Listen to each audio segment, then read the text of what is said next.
काठमाडौँका mayor Balen शाहले आफ्नो कार्यकक्षमा greater नेपालको नक्सा राख्दै गर्दा प्रधानमन्त्री प्रचण्डले भने संसदमै यसरी झुट बोले। संसदको नक्सा बारे कुरा भयो। भारतले नयाँ संसद भवनमा नेपालको लुम्बिनी र कपिलवस्तु सहितको भूगोल समेटेर अखण्ड भारतको नक्सा राखेपछि नेपालमा त्यसको व्यापक विरोध भइरहँदा काठमाडौँ महानगरपालिकाका मेयर बालेन्द्र शाहले पनि त्यसको आफ्नै तरिकाले प्रतिकार गरेका छन्, आफ्नो कार्यकक्षमा ग्रेटर नेपालको नक्सा राखेर।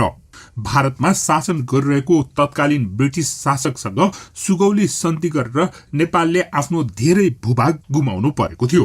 त्यसरी नेपालको भूभाग गुमाउनुभन्दा अघि नेपालभित्र पर्ने विशाल भूभागलाई समेटिएको नक्सालाई ग्रेटर नेपाल भनेर भन्ने गरिएको छ।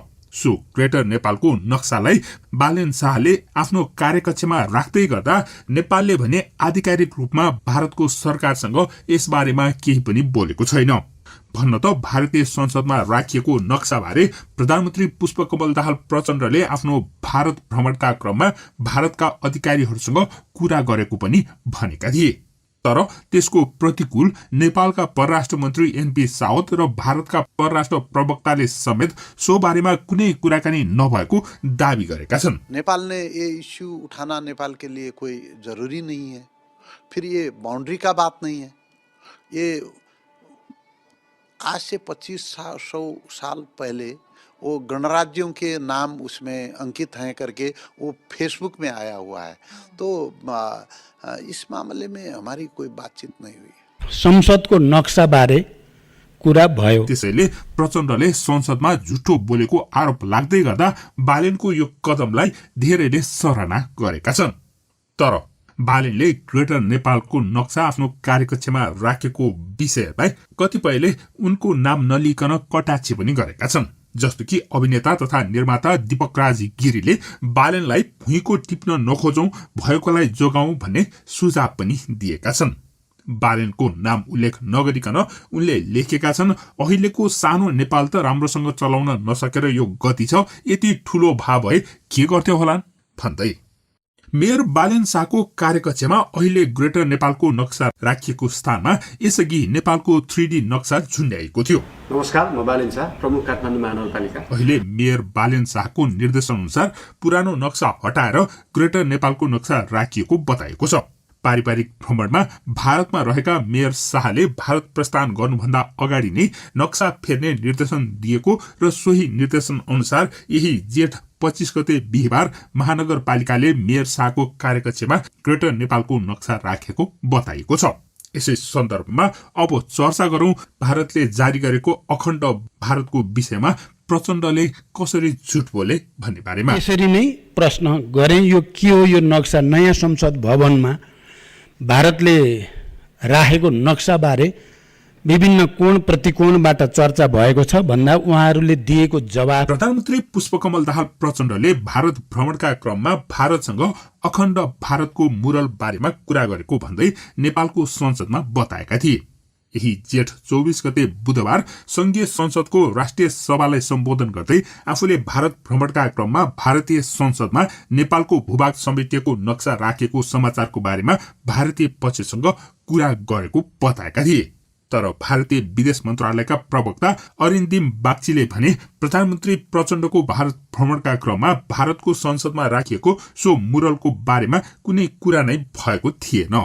उनले भनेको भनाई र प्रधानमन्त्रीले भनेको भनाइमा फरक देखिएको छ। भारतीय विदेश मन्त्रालयका प्रवक्ताले नेपालको प्रधानमन्त्री पुष्पकमल दाहाल प्रचण्डले आफ्नो भारत भ्रमणका क्रममा संसदमा राखिएको मुरल बारेमा कुनै कुरा उठाएका थिएनन् र भारतीय प्रधानमन्त्री नरेन्द्र मोदीले पनि यस विषयमा कुनै कुरा गरेका थिएनन्। तर अर्कोतिर भने नेपालका प्रधानमन्त्री प्रचण्डले राष्ट्रिय सभामा सम्बोधन गर्दै भनेका छन्, पहिलो कुरा संसदको नक्साबारे कुरा भयो, मैले गम्भीर रूपमा नै उठाएँ किनकि त्यो धेरै अध्ययन भइसकेको त थिएन, तर पनि जसरी मिडियामा आएको थियो त्यो विषयमा त्यसरी नै प्रश्न गरेँ। यो के हो? नयाँ संसद भवनमा भारतले राखेको नक्साबारे विभिन्न कोणहरूबाट चर्चा भएको छ भन्दा उहाँहरूले दिएको जवाब मैले प्रतिनिधि सभामा पनि भनेको थिएँ।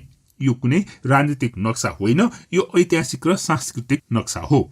यसलाई राजनीतिक रूपले हेर्नु हुँदैन भन्ने उहाँहरूको जवाब थियो। यो ऐतिहासिक र सांस्कृतिक नक्सा हो, यसलाई राजनीतिक रूपले हेर्न हुँदैन भन्ने उहाँहरूको जवाब थियो। अब यो बारे अझ बढी अध्ययन गर्ने छलफल गर्ने कुरा त बाँकी नै छ। त्यसकारण कुरा उठाएन, केही पनि भएन भन्ने कुरा साँचो होइन। प्रचण्डको यो कुराको साथसाथै नेपालका परराष्ट्र मन्त्री एनपी साउदले समेत यो कुरा उठाउँदै नउठाएको बताएका छन्। साउदले भारतको टिभी आज तकसँग कुरा गर्दै मुरलको बारेमा आफूहरूलाई कुनै जानकारी नभएको बताएका थिए। कोई सीरियस कंसर्न भी नहीं है इसको लेकर कि ऐसा मैंने कह दिया, मैंने तो अब इस जिस चीज के बारे में बात नहीं हुई उसके बारे में मैं क्या कहूँ। संसदको नक्सा बारे कुरा भयो। त्यसरी कुरा नउठेको स्वीकार गरेका परराष्ट्र मन्त्री प्रधानमन्त्रीले नेतृत्व गरेको टोलीमा सामेल रहेका थिए। उनीहरू 4 दिने भारत भ्रमण सकेर नेपाल फर्किएपछि नेपालको भ्रमण दलको निरीह पाराको चर्को विरोध सुरु भएको थियो। त्यस्तै परराष्ट्र मन्त्री साउदले नेपाल फर्केपछि यही जेठ 22 गते सोमबार कान्तिपुर टेलिभिजनमा प्रसारण भएको फायर साइड कार्यक्रममा समेत सो बारेमा नेपालसँग यथेष्ट प्रमाण भइ नसकेको र आधिकारिक जानकारी समेत नआएको हुनाले भ्रमणको एजेन्डामा नै नपरेको स्वीकार गरेका थिए। यसरी नेपाल चुप बसे पनि अखण्ड भारतको सो मुरलको बारेमा बंगलादेश र पाकिस्तानले भने स्पष्टीकरण मागिसकेको बताइएको छ। परराष्ट्र मन्त्री साउदले भारतको नयाँ संसद भवनमा राखिएको मुरलको बारेमा विभिन्न सञ्चार माध्यम र विशेष गरी सामाजिक सञ्चार माध्यममा आए पनि यथेष्ट आधारहरू भएपछि मात्रै कुरा गर्दा राम्रो हुन्छ। हाम्रो राजदूतावासले हामीलाई भनेपछि जानकारीमा आउने कुरा हो। त्यो बेला भारत भ्रमणका क्रममा यसबारेमा जानकारी भइसकेको थिएन। यसमा अफगानिस्तानदेखि श्रीलङ्कासम्म र बर्मा भुटानदेखि बंगलादेशसम्म सीमाङ्कन नगरी ब्लकमा राखेको कुरालाई प्रधानमन्त्रीको उच्च स्तरीय भ्रमण एजेन्डामा छ भन्दा पनि के असर गर्छ, कस्तो असर गर्छ भन्ने कुरालाई ध्यानमा राख्नुपर्ने हुन्छ। यसको बारेमा पनि नेपालको भूमि कहीँ राखिएको छ भने नेपाल सरकार सजग छ र वार्ता मार्फत कुरा गर्न सकिन्छ। त्यस समय भारत सरकार पनि बोलेको थिएन, अहिले अशोकको नक्सा हो र राजनीतिक उद्देश्य होइन भनेको छ। यसरी एकातिर भारतको विदेश मन्त्रालयले र नेपालको परराष्ट्र मन्त्रीले समेत बारम्बार सो विषयमा कुराकानी नै नभएको भन्दै गर्दा प्रधानमन्त्री प्रचण्डले भने कुराकानी गरेको भन्दै बताएका छन् र उनको कुरा झुट हुन सक्ने सम्भावना बढी देखिएको छ। यसअघि भारतले जेठ 14 गते नयाँ संसद भवनमा अखण्ड भारत नाम दिएर एक नयाँ मुरल सार्वजनिक गरेको थियो। सो नयाँ नक्सामा नेपालको भूमि लुम्बिनी र कपिलवस्तु अनि पाकिस्तान, बंगलादेश लगायतका मुलुकहरूको भूमि समेत समेटिएको छ। यसरी नेपाली भूमि समेटिएर नक्सा जारी गरिएको विषयमा कुनै कुरा नभएको भन्दै प्रधानमन्त्री प्रचण्डले संसदमा भन्दै गर्दा भारतले भने यसलाई सम्राट अशोकको शासनकालमा फैलिएको भूमिलाई चित्रण गरिएको भन्दै बचाउ गरिरहेको छ। भारतले जे भने पनि ऐतिहासिक रूपमा यस्तो कुराको ऐतिहासिक तथ्य भने सार्वजनिक गर्न नसकेको बताइएको छ।